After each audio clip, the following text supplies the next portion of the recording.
My sister made a toast to being an only child, so I stood up and made an announcement. Don't forget to like and subscribe our channel. It means a lot to us now the story begins. The crystal chandeliers glistened above the ballroom, as if even they were holding their breath. The air smelled of champagne, imported roses, and old money. Every influential figure in Lagos seemed to be there. Judges, politicians, oil tycoons, all gathered to celebrate my sister's 25th birthday. She stood on the grand stage in a glittering silver gown, her smile wide enough to hide a lifetime of lies. When the band paused and she raised her glass, the crowd fell silent. "To being an only child," she declared, her voice sweet but sharp, like a knife wrapped in silk. Laughter and applause filled the room. Everyone toasted, everyone, except me. I felt my heartbeat in my ears. My hands trembled around the mic I hadn't planned to touch tonight, but something inside me snapped. I rose slowly, the sound of my chair scraping against the marble floor echoing louder than the music.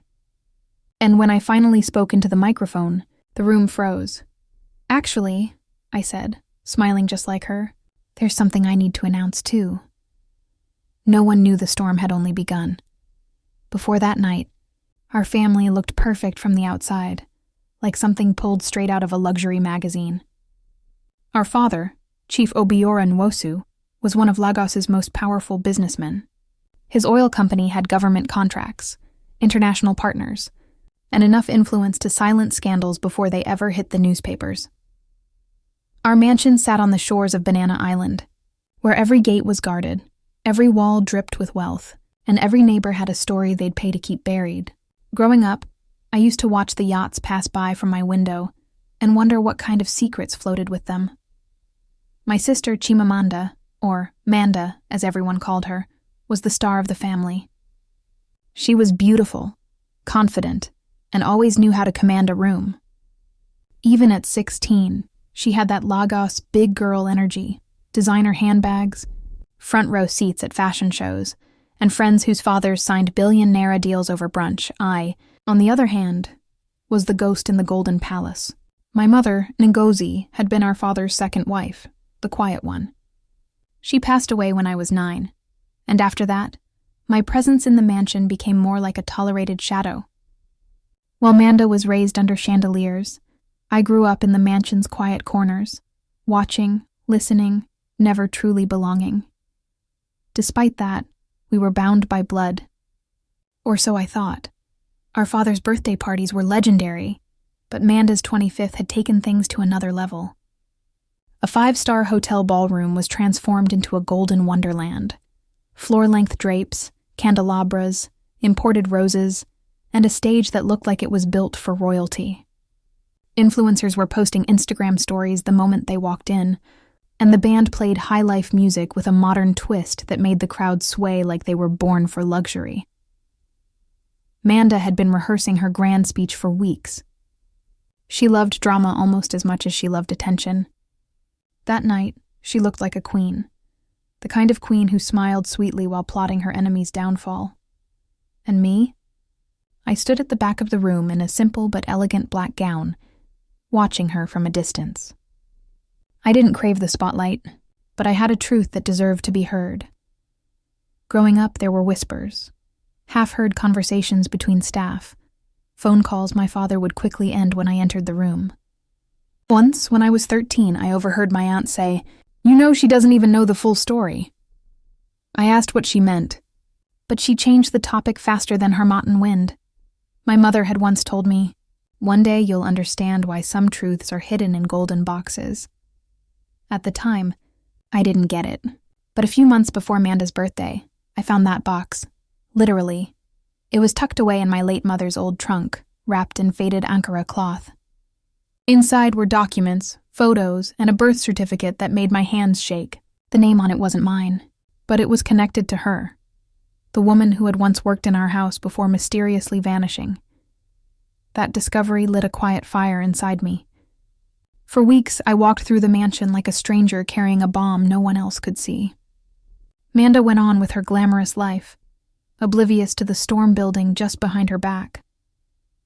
Our father had grown distant in recent years, more focused on politics and business deals than family. Whenever I tried to ask questions, he'd give me that politician's smile and say, "Some things are better left buried." My dear, but the truth has a way of clawing its way out, especially when it's been buried in a house built on pride. So when Manda took the mic that night and toasted to being an only child, she had no idea that she was handing me the perfect stage. As the guests clinked their glasses, my heart steadied.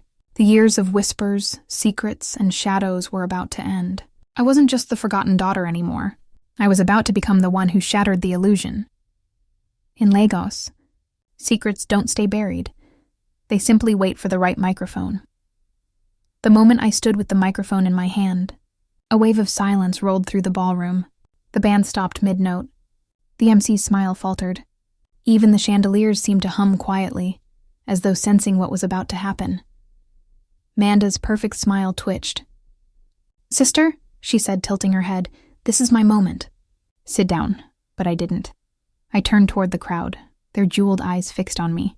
Governors, CEOs, family friends, all of them were used to polished speeches and political performances. None of them were prepared for raw truth. I smiled, the kind that conceals a storm.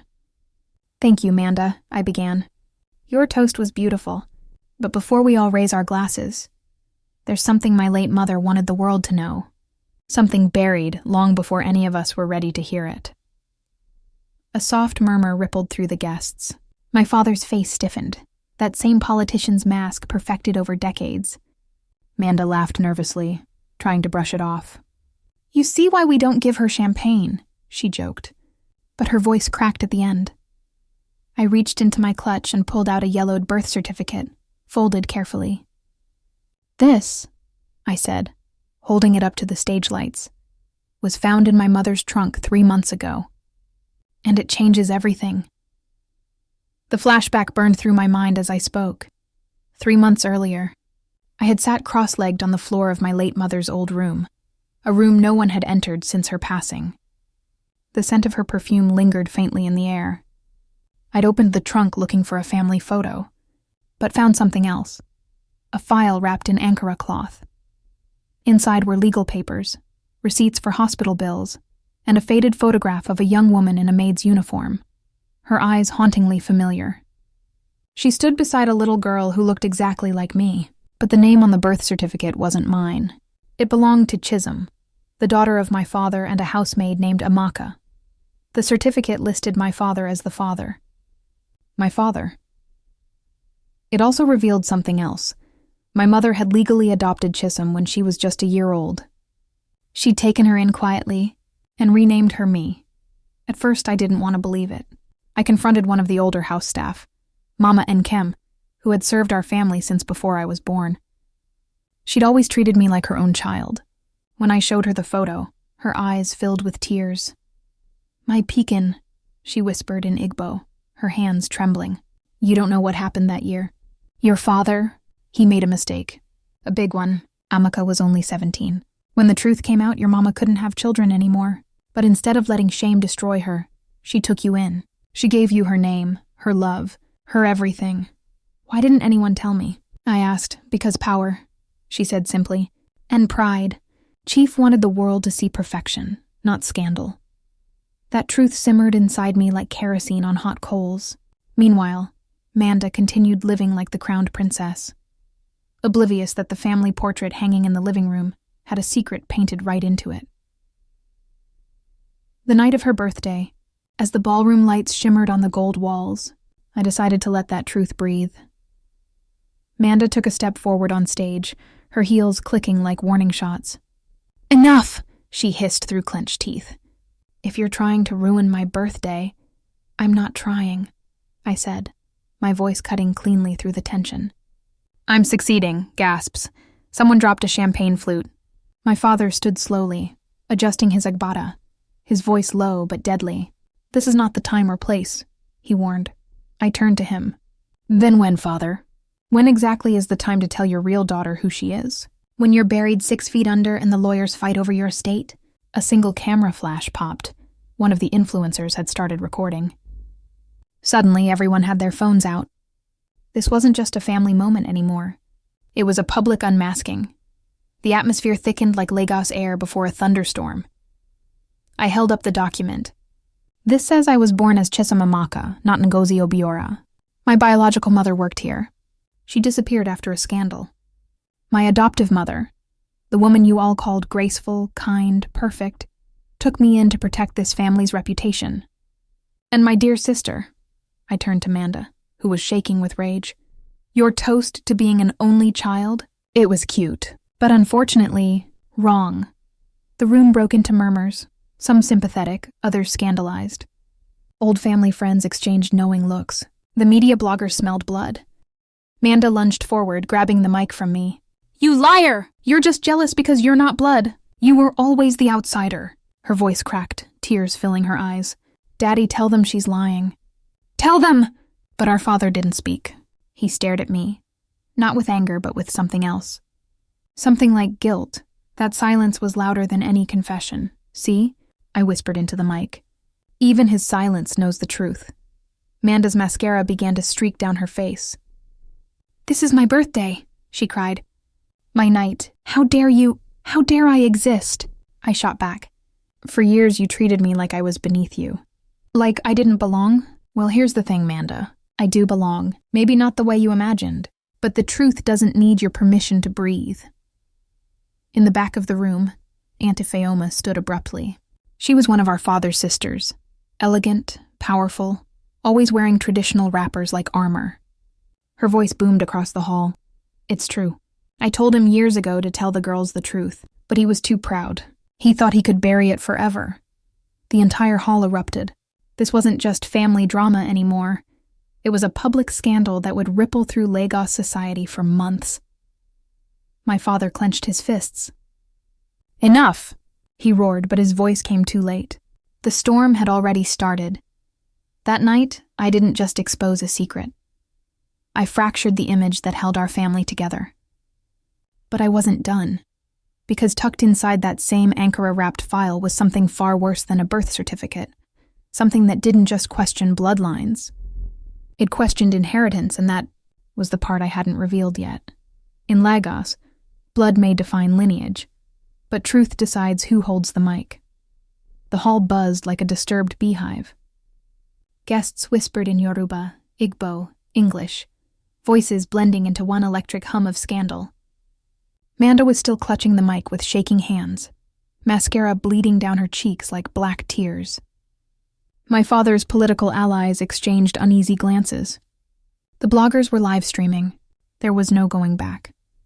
I took a deep breath, letting the weight of the moment hang. Then, calmly, I reached back into my clutch and pulled out a second envelope. A crisp, white one, newer than the birth certificate.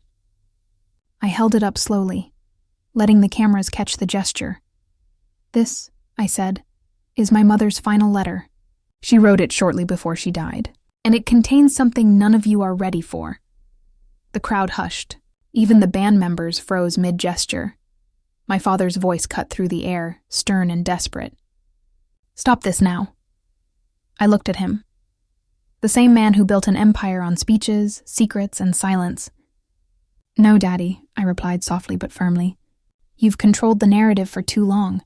Tonight I control the mic. I unfolded the letter with trembling fingers. My mother's handwriting danced across the page, elegant but firm. I began to read aloud. If you're reading this, it means my truth has been hidden long enough. I took in Chisum to protect her from a world that was not kind to girls born from scandal. But there's something else the world must know. Something that could not be said while I lived. When your father and I married, we signed an agreement. If I were to die before him, the entire Obiora estate, land, companies, trust funds, would pass to my legal firstborn. Whether by blood or by law. Murmurs rippled through the hall. People began glancing between me and Manda. I continued reading. My firstborn is Chisum, the girl you call Ngozi. I lowered the letter slowly. It hit like thunder.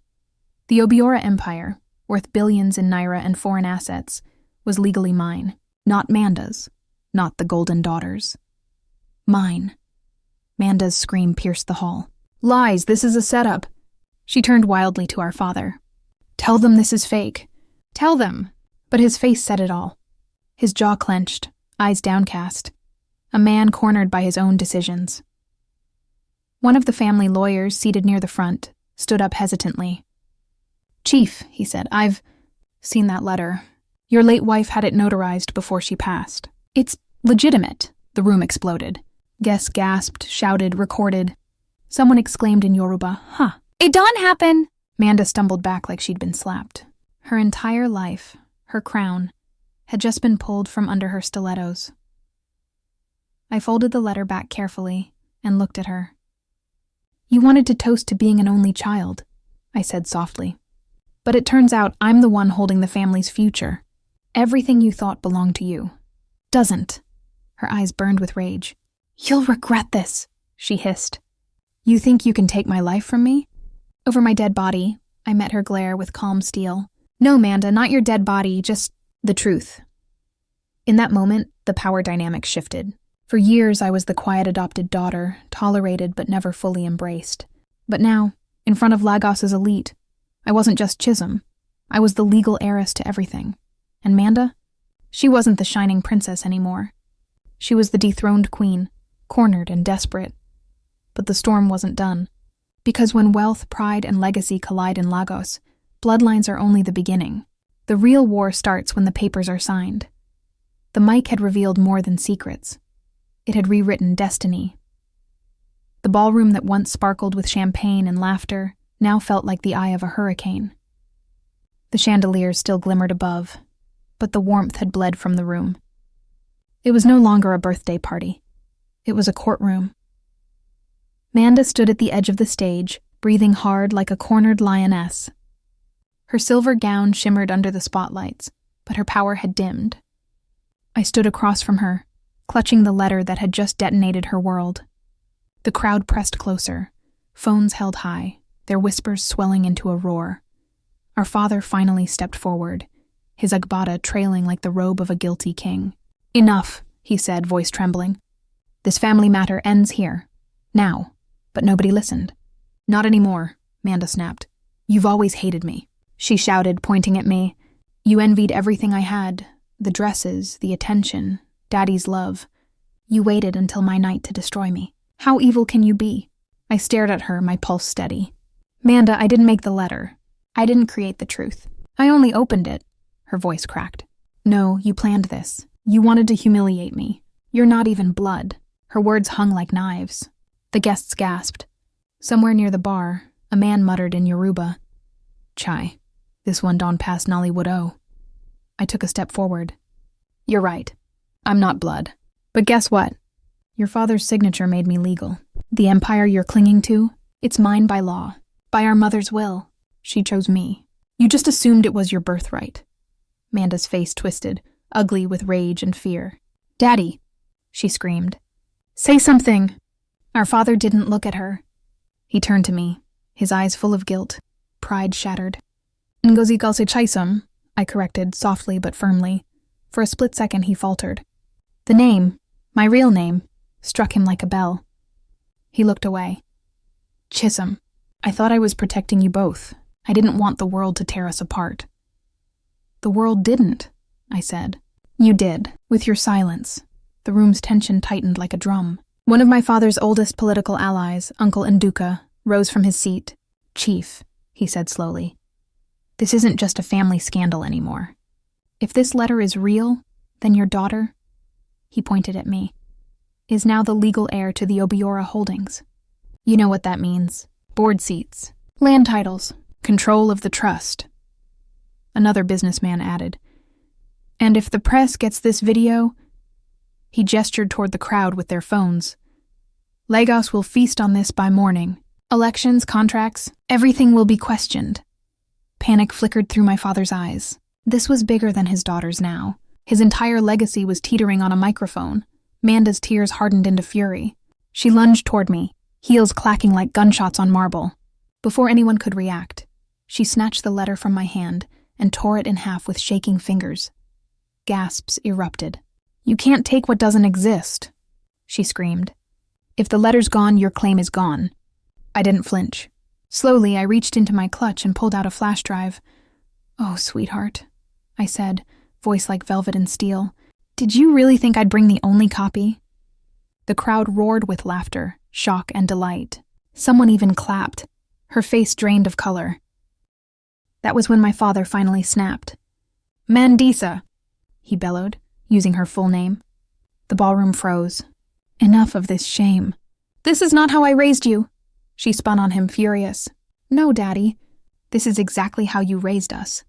To lie, to pretend, to play perfect while you hid your sins.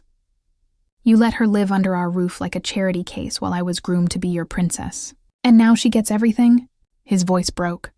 "You don't understand." "I understand perfectly," she said. "You created this mess, but she jabbed a finger at me. She's enjoying it." I stepped closer, lowering my voice so only she could hear. But the microphone caught every word. "I didn't choose to be born this way. I didn't choose secrets, but I will choose what happens next. And if you keep fighting me, Mandisa, understand this. I'm not the little girl you used to bully in the hallways. I am the legal Obiora heir, and I will defend what's mine." Her eyes narrowed. "You wouldn't dare," I smiled. "Try me." Then, the unexpected. Maman and Kim, the housekeeper who'd raised both of us, slowly walked onto the stage, clutching a rosary in one hand. Her voice shook, but carried the weight of truth. "I was there when your mama brought Chisholm home," she said. She held that baby like gold. She told me, "This is my daughter now. She never wanted you two to fight like this. She wanted love to bind you, not pride to divide you." Manda's lip quivered. For the first time, she looked less like a villain and more like a broken girl. But the damage was done. In one night, the golden child was dethroned, the silent daughter crowned, and the father exposed. The media had enough footage to feed Lagos gossip for a year. Uncle Nduka was already making phone calls. The family lawyers whispered in a corner, calculating how to stabilize the empire. I turned to the crowd and raised my glass. "To the truth," I said, "no matter how long it hides, it always finds the mic." The room erupted, some clapping, some stunned, some filming for clout. But one thing was certain. Nothing in the Obiora household would ever be the same. In Lagos, power isn't inherited. It's seized, sometimes with a signature, sometimes with a microphone. By the time the last guest left the ballroom, the night air had cooled, and Lagos had begun its late-night hum. Cars honking in distant streets, vendors calling to stragglers, the city already buzzing with the scandal it had just witnessed. The Obiora estate was no longer a fortress of appearances. It was a house stripped bare by truth. Manda sat alone on the stage steps, mascara streaked down her cheeks, the silver gown now crumpled like yesterday's paper. Her tiara lay abandoned beside her champagne glass. She stared into nothing, the sharpness in her eyes dulled by exhaustion. I approached slowly, not as her rival, but as her sister, the way it should have been all along. She didn't look up. "Are you happy now?" she whispered. I sighed. "No, Manda, this was never about making you small. It was about stopping everyone from pretending I was invisible." She let out a bitter laugh. "You've always had a way of stealing the spotlight without even trying." "And you," I said gently, "always thought love was a competition." For the first time in years, silence between us didn't feel like war. It felt like a question. A possibility. Our father emerged next, looking decades older. His Agbada no longer carried authority, only regret. For a man who had built empires and shaped political destinies, he suddenly looked like what he truly was. A father who had tried to bury truth with money and appearances. He stopped in front of me. "Chisholm," he said softly, the name now fitting his lips like a confession. "I failed you. I didn't speak. I thought protecting you meant hiding you. I thought keeping peace meant silence. But silence is what destroyed us." His eyes glistened. "If you can forgive me, maybe we can rebuild." I looked at him. This man who had loved in cowardice, who had made choices that shaped both Manda and me. Forgiveness wasn't instant. It wouldn't erase the years, but maybe it could start something new. "We'll see," I said quietly. "But this time everything must be honest." He nodded slowly. "Honesty it is. Outside, Reporters were already gathering at the gates. Uncle Nduka had his PR team drafting statements. The lawyers were drawing up emergency trust meetings. But inside the ballroom, for a brief moment, there was a stillness, the kind that comes when a storm has finally spent itself. Mama Nkem approached, her rosary swinging. "Children," she said softly, "your mama used to say, truth is like the harmattan wind. You can shut the doors, but it will find its way through the cracks." Tonight, the harmattan entered. I smiled faintly and blew the house clean. She chuckled, tapping my shoulder. "Now sweep it well, my daughter. Sweep it well." A week later, the Obiora headlines had cooled, replaced by new Lagos scandals. The empire was being reorganized, transparently this time. Board meetings were no longer closed-door affairs. My name was finally written beside my father's on the company papers, not as a secret, but as a rightful heir. Manda moved out of the family mansion for a while. She needed space, and maybe we both did, but we spoke more than we ever had before. Not as competitors, but as sisters navigating the wreckage of a lie we didn't build. For the first time, my reflection in the mirror didn't feel like a guest in someone else's house. It felt like home. In Lagos, secrets can live long, but they never live forever. Families build walls with silence, but truth is patient. It will wait at the gate until someone opens the door. Tonight, I opened that door. In Mama Ninkem's words, "Harmattan may chill the bones, but it clears the air." Until next time, remember, truth doesn't knock twice.